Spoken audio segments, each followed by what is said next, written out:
ছেলের কি বিয়ে দেবে? দেখে শুনে ছেলের বিয়ে দেওয়ার পজিশন আর নেই না, সত্যি বলছি। তার থেকে বরং ছেলে মেয়ে নিজেরা মিশুক, 2-3 বছর মেশার পর যদি মনে করে যে না একে বিয়ে করা যায় তো বিয়ে করুক। কিন্তু এই বাবা মা দেখে শুনে বিয়ে দেবে ভালো ছেলে মেয়ে দেখে, এই তো তার হাল। চিন্তা করতে পারছো একটা বাবা মা কত শখ আহ্লাদ করে কত পয়সা খরচা করে ছেলে মেয়ের বিয়ে দেন, আর তারপরে দেখো ছেলেটি এইভাবে পৃথিবী ছেড়ে চলে যেতে হয়।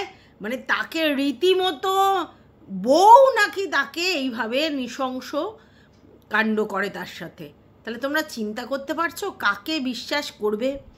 এই পৃথিবীতে কাউকে বিশ্বাস করা যায় না। নিজের জীবকেই মানুষ বিশ্বাস, মানে দাঁতকেই বিশ্বাস করতে পারে না, সারাক্ষণ জীবে কামড় দিয়ে দিচ্ছে, আর বাইরে কাউকে কি করে বিশ্বাস করবে? সত্যি মানে আমি অবাক হয়ে যাই যে একটা মেয়ে শুধুমাত্র তার বাবা যার সঙ্গে ও প্রেম করতো তার সঙ্গে বিয়ে দিতে চাইছিল না বলে এরকম একটি ছেলের এইভাবে জীবনটা নিয়ে নিল। মানে এরা কি, এরা মানুষ না অন্য কিছু? হ্যাঁ, এতটা ঠান্ডা মাথায় পুরো গেম প্ল্যান করেছে দুজনে মিলে, ভাবতে পারো? ছেলেটিকে হানিমুনে নিয়ে গেছে, নিয়ে গিয়ে তাকে সোনার গয়না ফয়না সমস্ত পড়ে যেতে বলেছে হানিমুনে, তোমরা চিন্তা করো। আর সেইখানে গিয়ে সেগুলো সব লুটপাট করে ডাকাতির গল্প সাজিয়ে মানে জিনিসটা করতো, কিন্তু সেটা হয়ে ওঠেনি। কি বলবো, মানে সত্যি এসব মেয়েদের দেখলে আমি অবাক হয়ে যাই। এরা মানে সত্যি মেয়েদের মধ্যে যে মমত্ব বোধ বা কিছু সেগুলো এদের মধ্যে নেই। এরা কতটা নৃশংস।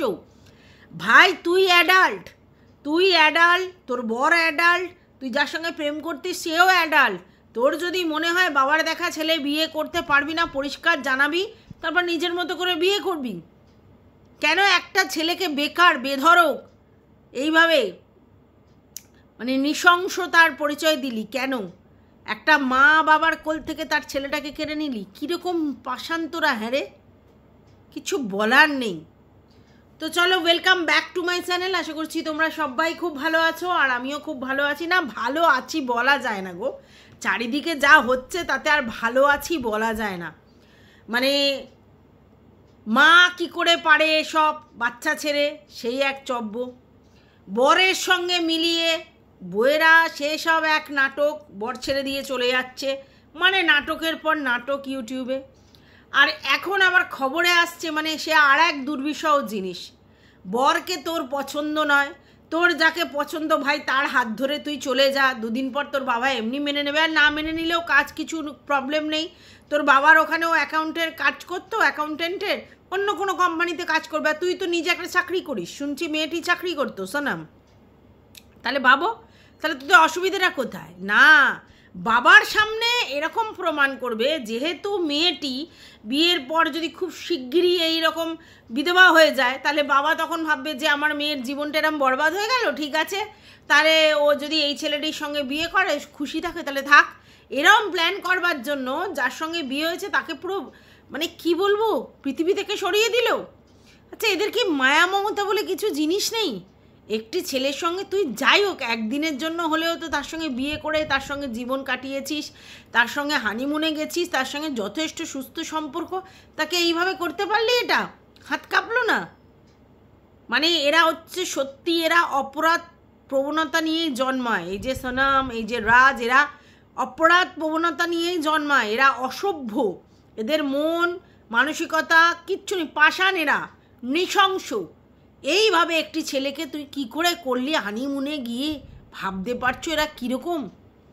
খুব সহজভাবে জিনিসটা করা যেত যে ভাই না আমি বিয়ে করতে চাই না একে, আমি ওকে বিয়ে করতে চাই, বা বাবা মা না মেনে নিলে অন্য জায়গায় গিয়ে রেজিস্ট্রি করে বিয়ে করে যা চলে যা, কারণ জীবনটা এইভাবে শেষ করে দিবি? এটা কি? তো তোমরা নিশ্চয়ই বুঝতে পারছো আমি মানে কাদের কথা বলছি। হ্যাঁ, আমি রাজা আর সনামের কথা বলছি।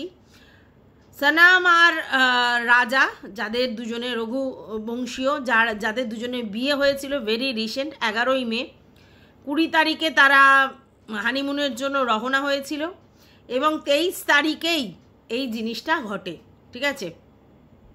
তো যাই হোক, এখন মোটামুটি জানা গেছে। অনেক অনেক কিছু ভেবেছিল সবাই যে অপহরণ হয়েছে, ছেলেটিকে হয়তো মানে আগে কেউ অপহরণ করে করেছে, আর তারপরে মেয়েটিকেও পাওয়া যাচ্ছিল না, এরকম অনেক কিছু হয়েছে।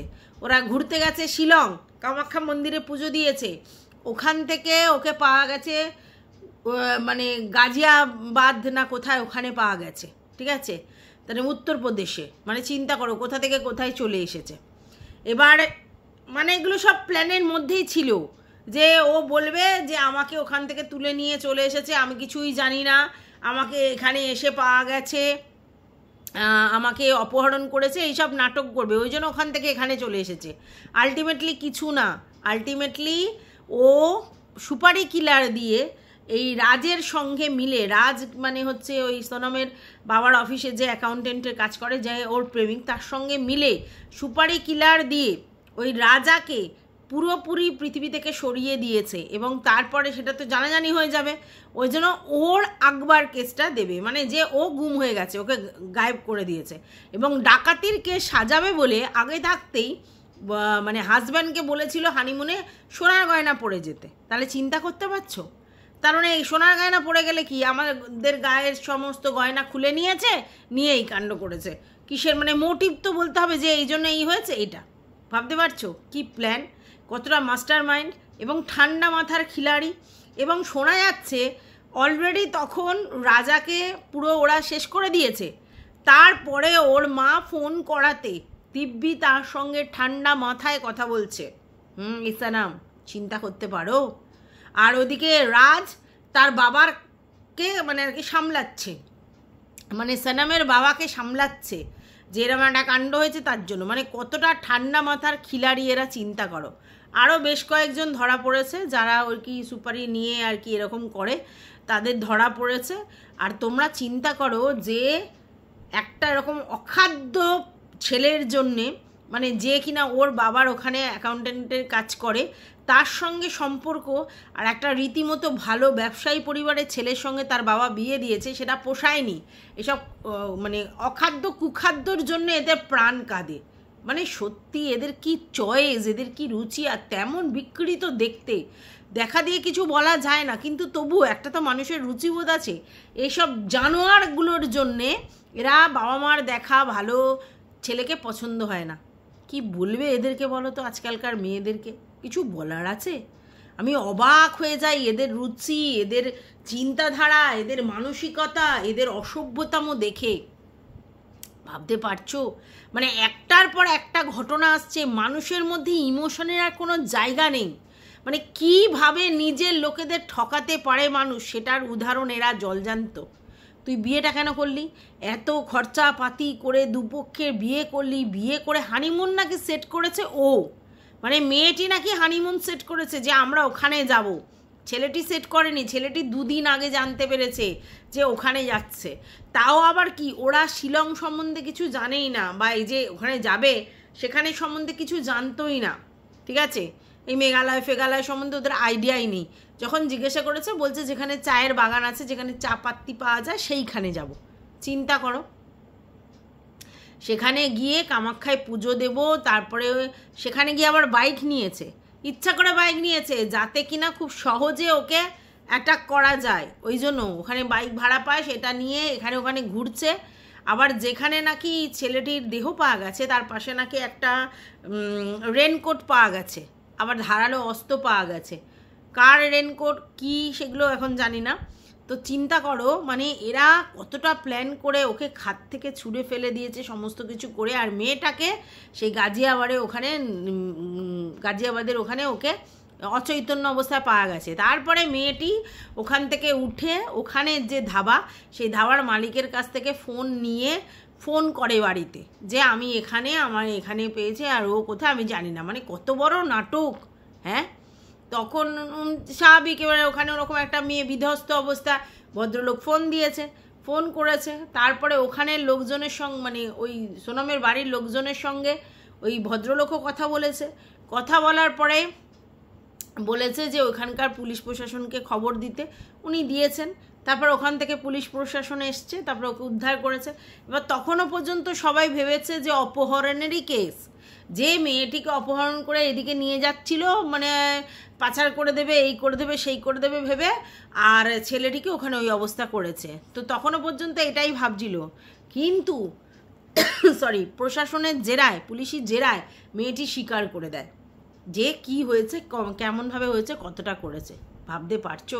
মানে একেবারে ওয়েল প্ল্যান, প্রি প্ল্যান, বিয়ে ঠিক হওয়ার আগে থাকতেই পুরো সমস্ত কিছু ঘটনা সাজিয়ে নিয়েছে। এবং এত কিছু করার পিছনে এটাই যে রাজকে যাতে ওর বাবা মেনে নিয়ে বিয়েটা দেয়, যাতে ওর বাবা মেনে নিয়ে বিয়ে নেয়।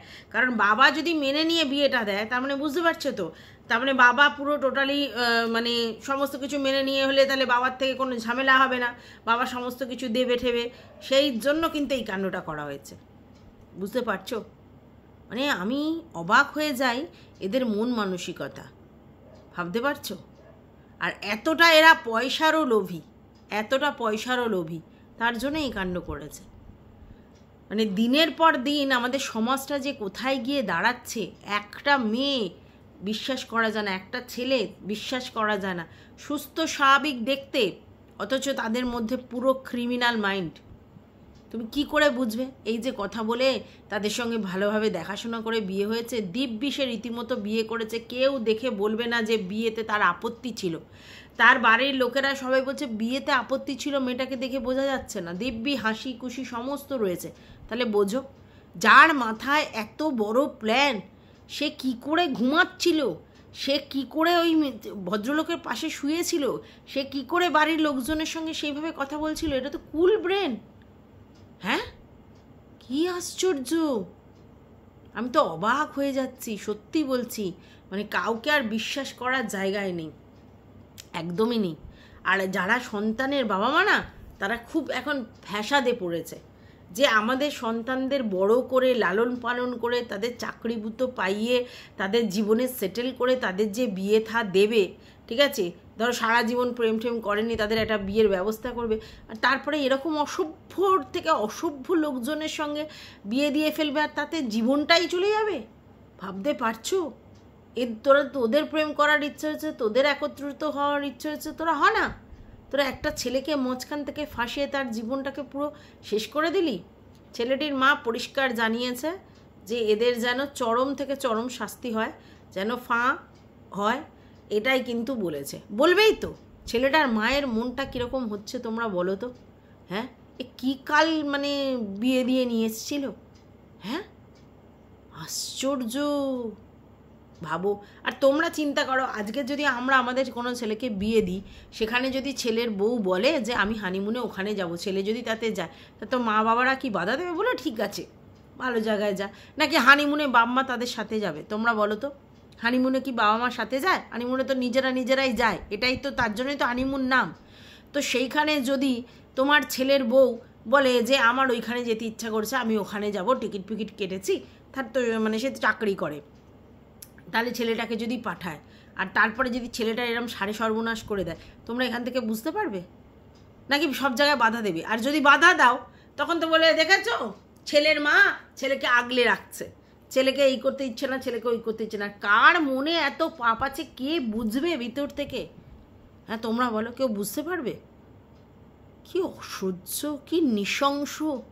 হ্যাঁ, এইসব মেয়েরা পড়াশোনা শিখিয়ে চাকরিভূত করে এই রকম মানসিকতা, এরকম অসভ্যর মতো অসভ্য একটা পাশে মানে অগ্নিসাক্ষী করে একটা ছেলেকে বিয়ে করে তার প্রতি একটা ফিলিংস একটুকু জন্মায়নি। না, প্রেম করতে বলছি না, তার সঙ্গে থাকতে বলছি না, কিন্তু তাকে এইভাবে মানে নৃশংসভাবে পৃথিবী থেকে সরিয়ে দিতে ইচ্ছা করলেও এতটুকু বুক কাঁপলো না? এরা কি ধরনের? পুরো ক্রিমিনাল মাইন্ডেড এদের, মানে অন্য যে ক্রিমিনালগুলো তাদের থেকে এরা অনেকাংশে এক্সট্রা, মানে কুল ব্রেন ক্রিমিনাল। এদের কি বলবো, এদের সত্যি ওই ফাঁ হওয়া উচিত। কি বলবো আমি, মানে ভাবতে পারছি না। চারিদিকে এই ঘটনাই ছেয়ে গেছে, সবসময় আপডেট আসছে, নানা রকম নিউজ আসছে, তার বাড়ির লোকেরা কি বলছে। এবং রীতিমতো দেখা যাচ্ছে যে ওই যে রাজ বলে যে রাজকুসুয়া যে কিনা হচ্ছে ওই তোমার সোনমের বয়ফ্রেন্ড, সে দিব্যি সোনমের বাবাকে সামলাচ্ছে, তাহলে বুঝতে পারছো যে এবার আমি কাজ দিচ্ছি, এবার তারপরে ও ভালো মানে ভাবে জায়গাটা করে নেবে, তারপরে ওর সঙ্গে মেয়ের বিয়ে দেবে। মানে কীরকম প্ল্যান ভাবো তাহলে। হ্যাঁ, এদিকে রাজের মানে ফ্যামিলির লোক, বোন আর মা, তারা বলছে যে আমার ভাইকে ফাঁসানো হয়েছে, চক্রান্ত করেছে, এই করেছে। তোর ভাইকে ফাঁসিয়ে কি করবে? তোর ভাইকে ফাঁসিয়ে কি করবে? কেনই বা ফাঁসাবে? হ্যাঁ, তোর ভাইকে ফাঁসিয়ে লাভ আছে? এত লোক থাকতে তোর ভাইকে ফাঁসাবে? কি অবস্থা না গো। এখন বিয়ে থা দেওয়াও না খুব জ্বালা। মানে একটা বিয়ে করে যে তুমি ভাববে যে লং টার্ম সারা জীবন তার সঙ্গে থাকতে পারবে, এরকম কোনো গ্যারান্টি নেই। 4-5 বছর থাকার পর বলবে সমস্ত আমার স্ত্রীধন বলে সব তোমার বাড়ির তরফ থেকে যা জিনিসপত্র দেবে সেগুলো নিয়ে কেটে পড়বে। ঠিক আছে, মানে ধরো আমি আমার ছেলের বিয়ে দিলাম, দেওয়ার পরে সেই ছেলের বিয়ে দেওয়ার পরে যে বৌমা নিয়ে এলাম, সেই বৌমার সঙ্গে আমার ছেলের মিল হলো না, 1 বছর পর কেটে পড়লো। এবার যা জিনিসপত্র দেবো বলবে এগুলো আমার স্ত্রীধন বলে সেগুলো নিয়ে কেটে পড়লো। তো তুমি কবার বিয়ে দেবে, আর কতগুলো মেয়ে এসে স্ত্রীধন নিয়ে কেটে পড়বে বলো তো? হ্যাঁ, কি জ্বালা। হ্যাঁ, না না, কিচ্ছু দেয়া যাবে না ছেলের বিয়েতে, কিচ্ছু কোনো অনুষ্ঠান করার দরকারই নেই, কিচ্ছু দেওয়ার দরকার নেই। স্ত্রীধন ভাই তুই তোর বাপের বাড়ি থেকে জানিয়ে আসবি, সেগুলো নিয়ে তুই থাক, আর সেগুলো নিয়ে কেটে পড়, কিচ্ছু বলার নেই। তা আমাদের জিনিসপত্র নিয়েও যদি কেটে পড়িস, তাহলে আমার তো ওই খোকার মায়ের মতো বলো হার্টের প্রবলেম এসে যাবে। হ্যাঁ, কি জ্বালা। একটা সুস্থ স্বাভাবিকভাবে বিয়ে দেওয়াটা ঝামেলা। আর তোমরা একদম এটা ভাববে না যে আজকের আমি বিয়ে করেছি মানে এই বিয়েটা লং টার্ম। বিয়ে যে এখন মানুষের কতবার হয়, কতদিন ছাড়া হয়, কত জনের সাথে হয়, তার কোনো ইয়ত্তা নেই। এমনই যুগ পড়েছে। তবে এটা ভাববে না যে বিধির লিখন, মানে একবার হাত ধরলাম এই হাত আর জীবনে ছাড়বো না। যা চারিদিকে দেখছি, লোকে বছরও পাল্টাতে পারে, 12 বছর 5 বছর পরও পাল্টাতে পারে। পাল্টানোর আর ইয়ত্তা নেই, সত্যি কথা। এখন যা যুগ পড়েছে, ইচ্ছা হলো না, কিছু অপমান করলো, ভাই আমার আত্মসম্মান বোধ হচ্ছে, আমি ভাই পালিয়ে যাব, আমি চলে যাবো, আমি থাকবো না। তো সবাই তো দেখছি এরকম। তা কি বিয়ে দেবে রে ভাই? তার থেকে বিয়ে না করাই মঙ্গল আমার মনে হচ্ছে। বিয়ে করেই তো জ্বালা। তাতে ঘুরে বেড়া ভাই, কত জায়গা আছে, ঘুরে ঘাড়ে জীবনটাকে কাটিয়ে দেয় এস করে। সারা জীবন লাইবিলিটিস নেবে, তারপরে এরকম যদি নিজেরই সংশয় থাকে জীবনের, তাহলে কে কাকে বিয়ে করবে ভাই? অবাক হয়ে যাচ্ছি। যাই হোক, এখন এটাই সবথেকে আলোচনার বিষয়বস্তু। এই সোনমকে আমি তো মানে আমি ভাবতে পারছি না যে একটা মেয়ে এতটা ক্রিমিনাল মাইন্ডেড হয়। হ্যাঁ, এইভাবে নিজেরই হাজব্যান্ড যাকে বিয়ে করবি না, বিয়ে ভেঙে দে, বিয়ে করবো না, তাহলে একটা ছেলের জীবনটাকে স্পয়েল করে দিবি, তার জীবনটাই নিয়ে নিবি। আরে কি মারাত্মক রে ভাই। তার মা বাবার কি হচ্ছে বলো তো? মা বাবার কি হচ্ছে যে আমি বিয়ে দিয়ে কি করলাম? অন্য কিছু কারণে কিছু হয় সেটা আলাদা ব্যাপার, শরীর খারাপ হয়, রোডে অনেক রকম প্রবলেম হয়, তবু মানা যায়। কিন্তু একটা বিয়ে দিয়ে এরকম দেখে শুনে বিয়ে দেওয়ার পর যদি এরকম হয়, ছেলে চলে যায়, কেউ আর বিয়ের নাম করবে? যাই হোক বন্ধুরা, কিছু বলার নেই, এটুকুই বলার ছিল ভিডিওটাতে। তোমরা অবশ্যই নিশ্চয়ই দেখেছো আমি মনে করি, আর তোমাদের মতামত অবশ্যই কাম্য, এর বাইরে কিচ্ছু বলার নেই। টাটা।